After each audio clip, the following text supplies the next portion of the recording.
አድርጉ ነው። ስለዚህ ኢትዮጵያን እንውደድ። ኢትዮጵያን የምንወድ ከሆነ ኢትዮጵያ በመሰረቱ ትልቅ ትምህርት ቤት በመካከላችን አሉ። ምንም ነገር የኛ መናገር አያስፈልግም ነበር። ራስን ዝቅ አድርጎ በዚህ መካከል ላይ ትልቅ ሰው የዓለም እንግዲህ ዋና ከተባሉት ታላቅ ሰው ከኢትዮጵያ ካሉት ምሁራን በላይ በዚህ መካከል መገኘት ማለት ይህ ትልቅ ነገር ነው። ስለዚህ እኛ ምንም ሳይኖረን ዝም ብለን እንቆፈሳለን ማለት ነው፣ በባዶ ማለት ነው።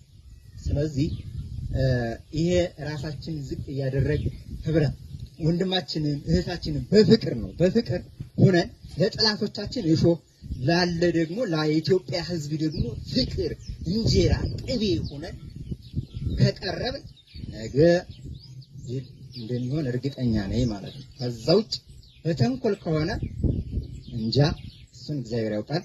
ጨርሻለሁ።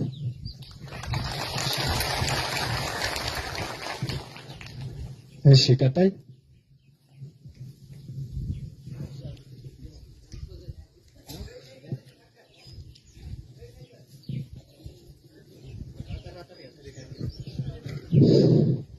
እሺ አመሰግናለሁ። ነው በቅድሚያ አባታችን ብዬ ነው መናገር የሚፈልግ አቶ እስክንድር ነጋ ማረግ ድጋሚ አላወቅንም። ሁሉ እያላቸው ሁሉን ትተው የበረሃውን ሀሩር የደጋውን ቁር ተቋቁመው ለአማራ ነጻነት ብዙ መስዋዕትነት እየከፈሉ ያሉ አባታችን እጅግ አድርጌ አመሰግናለሁ። ከዚህ በተጨማሪ ሌሎችን ወንድሞችን ወይም ደግሞ ፋኖ አባላትን በሙሉ ማመስገን እወዳለሁ። እንደው እኔ ምክር መስጠት አልፈልግም፣ ምክንያቱም አባታችን በመካከላችን ስላሉ ምክሩን ለእሳቸው ነው የምሰጠው።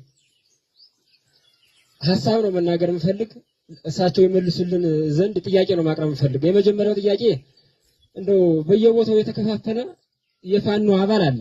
መከፋፈል ስል እንደ ድቦ ሰኞ ገበያ ምናምን በሚለው አይደለም። ጎጃም፣ ጎንደር፣ ሸዋ፣ ወሎ በአራቱም ማዕዘን ፋኖ አለ። ለአማራ እየታገለ ያለ እየተዋደቀ ያለ ህዝብ አለ። ስለዚህ እሱን እንዴት ነው አንድ አድርጎ በአንድ ሰንሰለት በአንድ መሪ አንድ አድርጎ ማዋጋት ወይም ደግሞ ለአማራ ነጻነት መታገል እየተሻለ ነው ወይ? ይሄ ስራ እየተሰራ ነው ወይ? የመጀመሪያው ጥያቄ ነው። ሁለተኛው ጥያቄ ምናልባት ጦርነት በነፍጥ ብቻ አይደለም፣ በመሳሪያ ብቻ አይደለም ጦርነት። ፕሮፓጋንዳም ትልቅ ጦርነት ነው በነገራችን ላይ፣ ጠቃሚ የሆነ ፕሮፓጋንዳ ማለት ነው። በዓለም አቀፍ ሚዲያ ላይ ተጽዕኖ እያሳደርን ነው ወይ? ስለ አማራ መጨቆን፣ ስለ አማራ መገፋት